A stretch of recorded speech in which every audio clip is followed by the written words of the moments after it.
Thiago Silva, বলছি এক কিংবদন্তি ডিফেন্ডারের নাম যার জীবনে কোনো রেড কার্ড নেই। শুনতে কাল্পনিক মনে হলেও এটাই বাস্তবতা।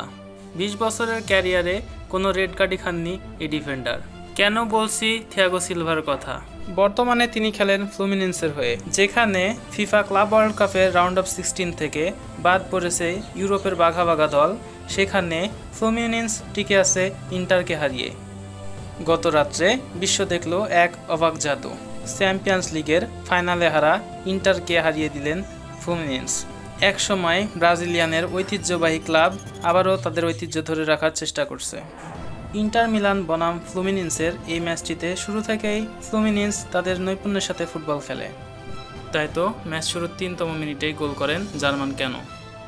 এরপর 40তম মিনিটে আবারও ফ্লুমিনেন্স গোল করলে সেটা ভিআরের বাতিল হয়।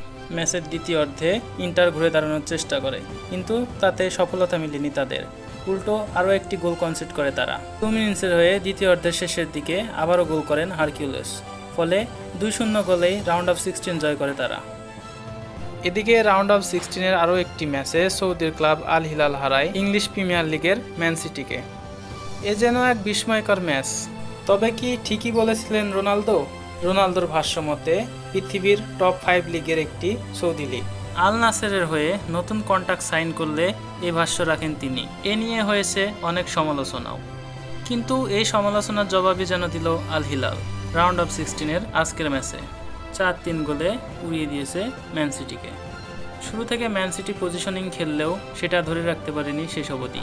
আল হিলালের কাছেই তাদের 4-3 গোলে পরাস্ত হতে হয়েছে। বিদায় নিতে হয়েছে ক্লাব বিশ্বকাপ থেকেও।